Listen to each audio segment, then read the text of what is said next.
about how this helped me to achieve my own success. Now, this was the first book that I wrote 12 years ago. This book is called I'm Gifted, So Are You. How many of you have seen this book before? Wonderful, right? It's translated to Vietnamese as well. Okay? Now, I wrote this book 12 years ago to launch my career in Singapore, because at that time I was nobody. Nobody knows me in Singapore. So, I wrote this book when I was in the university. I was still studying, about to graduate. Why did I write this book? Those of you who know a bit about my history, you know that when I was young, I was a lousy student. I was lazy, I had no motivation, I failed many of my exams. And in Singapore, I ended up in one of the worst schools in Singapore. And then at the age of about 13 years old, I decided to change my life. I decided to wake up. And I attended a lot of seminars, just like you. I read many books, just like many of you. And when I attended the seminars and read the books, I got inspired by other people. We must always be inspired by other people. So I got inspired. And at 13 years old, I said, I want to change my life. I want to be a success. I want to be number one. Okay? So I started studying very hard. And from the bottom of the school in Singapore, I became one of the top students in Singapore. I went to the National University of Singapore and became one of the top students. So at that time, I was inspired. I said, hey, I want to write a book to teach other students how to succeed.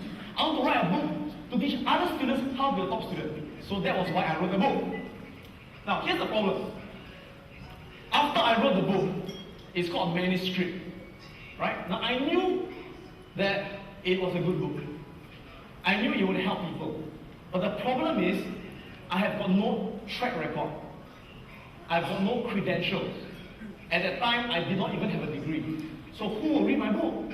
I'm a nobody. I'm so young. I was only about 24 years old. Who will read my book? So I knew that I had to get a good publisher to promote the book. A good publisher that would give me the credibility. Yeah?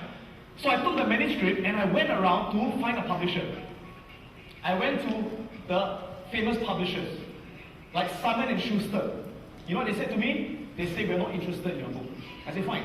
Went to another publisher, called Prentice Hall. They looked at the book, they said, I don't think your book will succeed.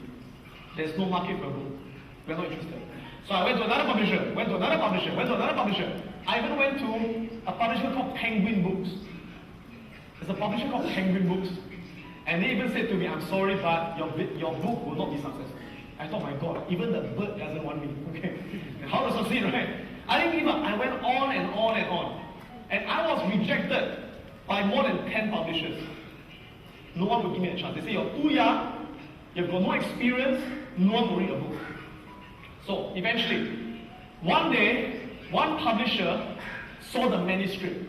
And he said, wow, this is interesting. And they called me up, they said, you know, Mr. Khoo, we want to publish a book. I was so excited.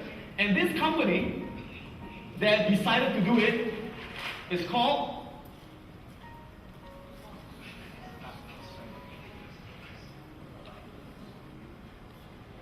Oxford University Press, which is a publishing company in Singapore. So I said, oh my God, wow, Oxford University Press, such a good brand name. I said, with their brand and my book, you'll be a bestseller. You'll be successful, right? So I was so excited. So I went back to my school in the university, and I told all my friends, I said, you know what, Oxford is publishing my book. I will be a best-selling author, right? So I thought, sure to be successful. Now, the year was June 1998. In June 1998, my book was supposed to be launched in all the bookshops in Singapore. I was so excited. Okay? 1 week before that, I couldn't sleep. Right? Because I had all these visions, I had all these fantasies. I imagine when I go to the bookshop, I see my book on the display, bestseller. I imagine my book everywhere. I imagine people queuing up to buy the book. I imagine I sign autographs. I imagine people take pictures, you know. Oh, I was so excited. I said, wow, you know, I'm going to be a best-selling author, like Anthony Robbins or whatever, right? Guess what? it did not happen. Let me tell you what happened. In June 1998, on the day of the book launch, I went to the bookshop. Yes, I went to the bookshop and I walked inside waiting to see my book. I walked in and I looked. I couldn't find my book anywhere. And so I called the publisher. I said, excuse me, isn't the book being launched today? They said, yes. I said, I don't find the book anywhere. They said, where are you? I said, I'm in Borders. You know Borders? Borders is one of the most famous bookshops in USA, also in Singapore. It's the biggest bookshop, Borders. And I said, I'm in Borders. And they said, oh, I'm sorry, but your book is not selling there. I said, why not? It's a new book. Why isn't the big bookshop taking my book? They say, Mr. Adam, you must understand. You are a first-time author. You have got no experience. You have got no track record. The big bookshops will not give you the space to put your book. I said, where's my book? They say, only the small bookshops will take your book. Small bookshops? Yeah, the lousy bookshops. So they okay, at least it's selling somewhere. I say, where? So they gave me the name of some bookshop very far away, which I never heard of before. I said, okay, fine. I traveled all the way there to this small bookshop in Singapore. I went inside, and I looked. I still couldn't find a book. Not even in the small bookshop. So I went to the person in charge, and I said, excuse me, do you have this book, I'm Gifted, So Are You? She said, ah? I said, I'm gifted, so are you. She said, I don't know. See yourself.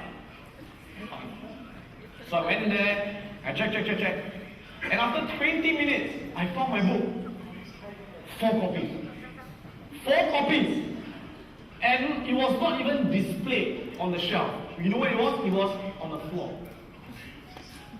It was right on the floor. Here. It was not displayed this way, it was this way. You know? And it was stacked on top of a lot of other books. So I looked at it and said, my book! It's on the floor! Who can find the book? Right?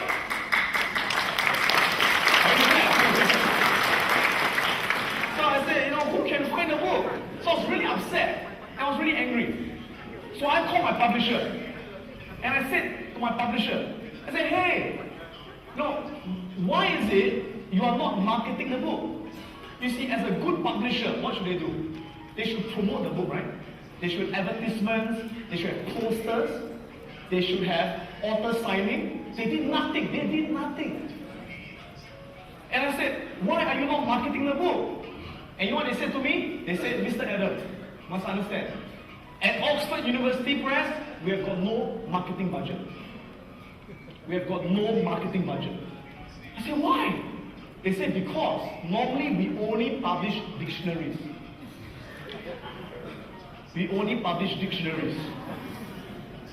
I said, huh? You only do dictionary? Oh, we also do encyclopedia. And they said, we don't normally do your kind of books. So we have no marketing budget. I said, but I thought Oxford University is a very big company. I said, yes, we are big. In London. Singapore, small, no budget. So I said, but if you don't promote the book, who can find the book? They said, I'm sorry, there's nothing we can do. So how did I feel? How did I feel? I felt like a what? I felt like a victim, right? I said, it's unfair. I wrote a good book. This is my dream. This is my first book. But no one can find the book. The bookshop will not take my book. They're not promoting the book. So I got really upset. 1 month passed, 2 months passed, 3 months passed. Did the book sell?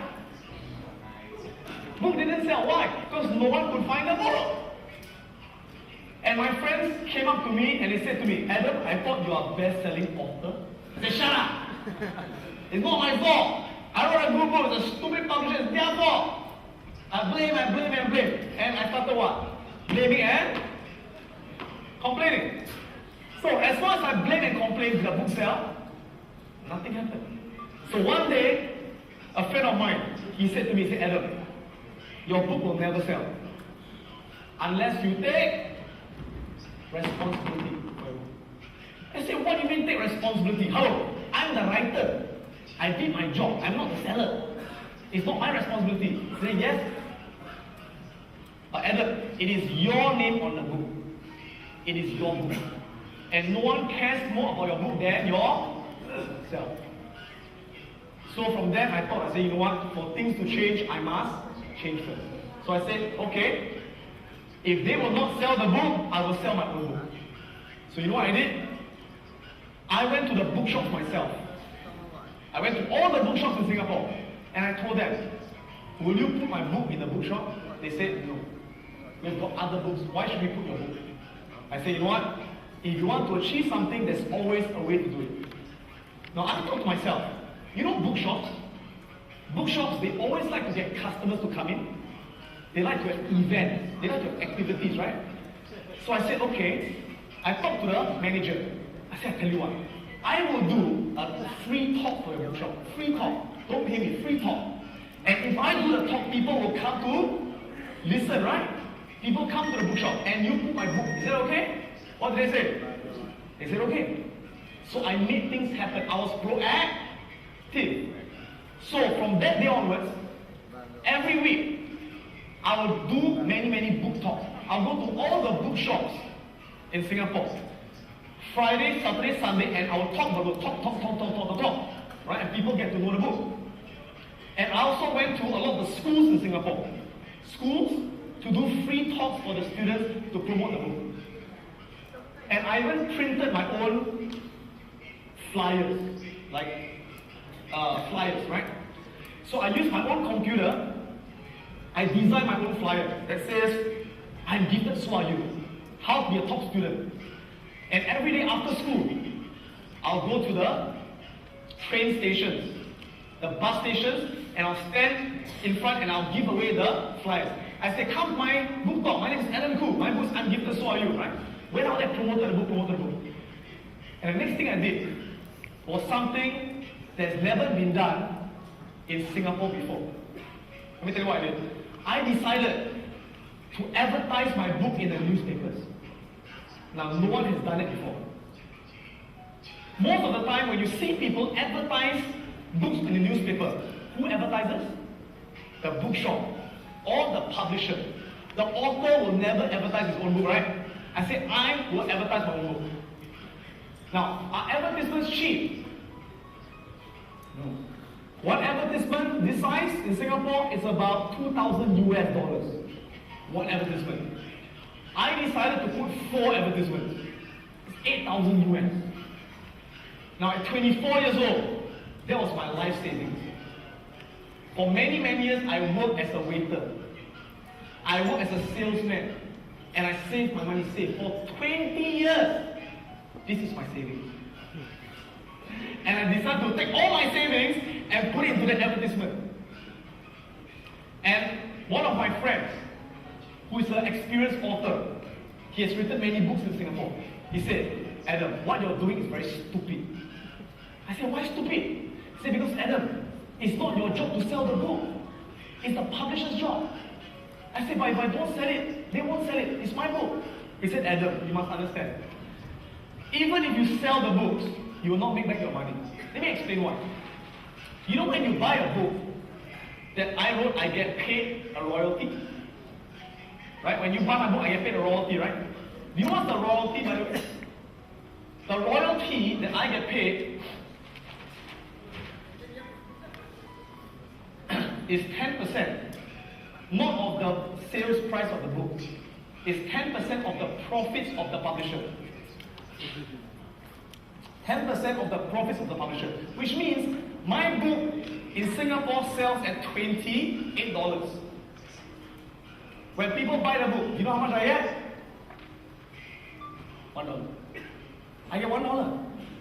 So who makes most of the money? Who makes most of the money? The publisher and the bookshop. And my friend says, Adam, Singapore is very small. Singapore is a very small market. In Singapore, an average book sells about 2,000 copies. Average book, average. He said, even if your book is a good book, it will only sell, bestsellers sell 5,000 copies in Singapore. 5,000. He said, 5,000. multiplied by $1. How much is that? $5,000, right? So I said, Adam, you put in $8,000 advertisement, you get 5,000, you lose money. Stupid! Stupid! But you know what I said? I said to myself, even if I lose money now, it's okay. Why? I think in the future, I think long term, I think if my book becomes successful, I become famous in Singapore. I become famous, I will build my business to be more successful. I said the book is only a marketing. It's only a tool for marketing. So I decided to spend the money. I took out the $8,000, and I advertised it everywhere. And people got to know about my book, right? And I can tell you that when you do the talks in the bookshops, it is not easy. See, like today, all of you come down, you are sitting down listening to me, right? When you do book talks, you talk in a bookshop, people don't come to listen to you. They come and buy books. So you have to what? Get their attention, right? So when I first talk in a bookshop, I'm talking. No one is listening to me. I'm talking to the air. And I talk and talk and talk until finally people buy book. It's very, very difficult, right? And so slowly, the book started selling more and more as it became more popular. But you know, Borders in Singapore, the number one bookshop in Singapore, they will still not take my book. They will not take my book. And you know why? They said, we do not take local authors. We only take international books. From America, from London, Singapore. We will not take your book. But I knew that I have to get my book into Borders because it's the number one bookshop. And I said, there must be a way to do it. There must be a way. So I thought of a way. You know what I did?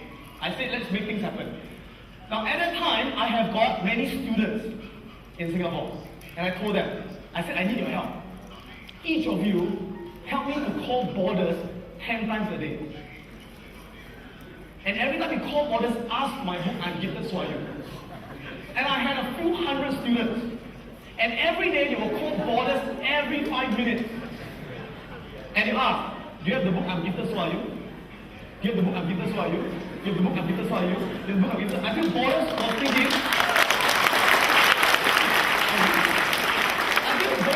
who's Adam Khoo? Everybody wants to buy his book.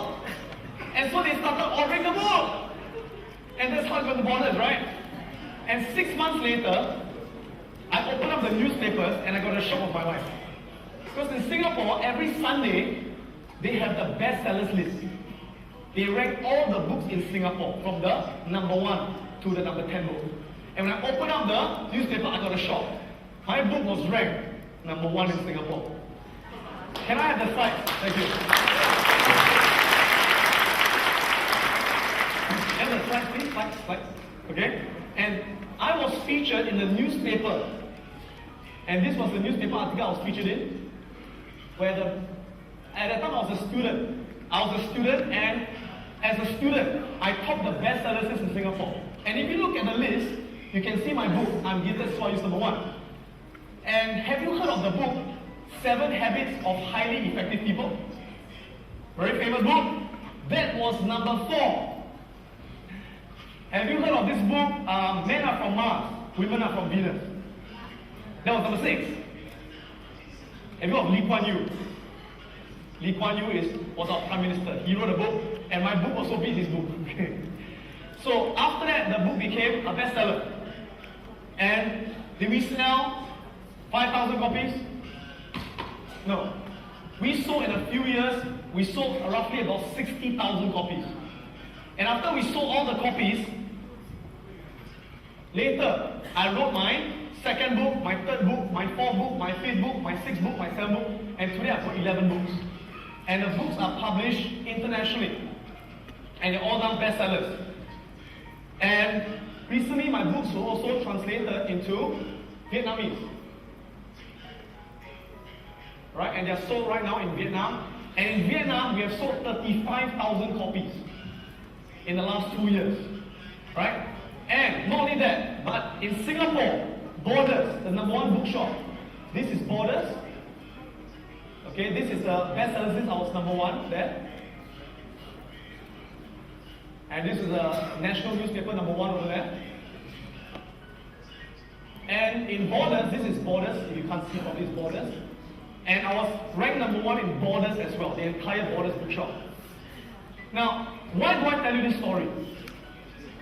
I tell you this story to share with you a very important lesson I've learned. And the lesson is this. Very often in life, when we got dreams, we got goals, many people will not give us a chance. Many people will not give us a chance. And if people don't give us a chance, don't complain. Don't blame. Because if you do, nothing will change. But when people don't give you a chance, what do? You make your own chance. You make your own opportunities. You create your own opportunities. And many times in life, that to achieve things, there are things that must be done that is not our job. It's someone else's job. Or if we keep thinking it's someone else's job, it never gets done. Sometimes we just got to take action and do it and make it happen for ourselves. Does this make sense? Yeah? So I hope that you learn something from this lesson. Can I give you a little exercise to do? Exercise?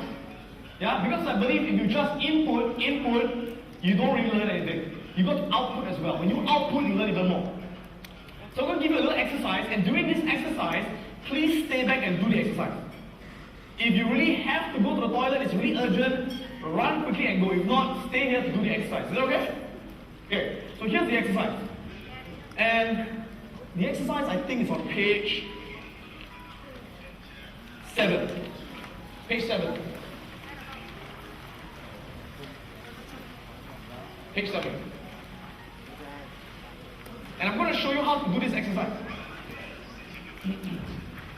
And I'll ask some of you to share what you have learned, yeah? Can I have the video over here? Okay.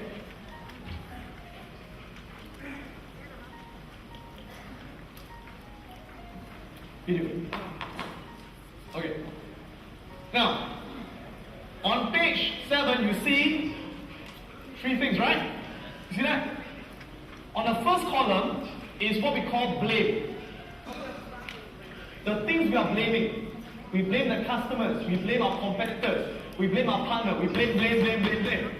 And as long as we are here, our business can't change. We can't change. On the second column is what we call take charge. From blaming, how can we take responsibility?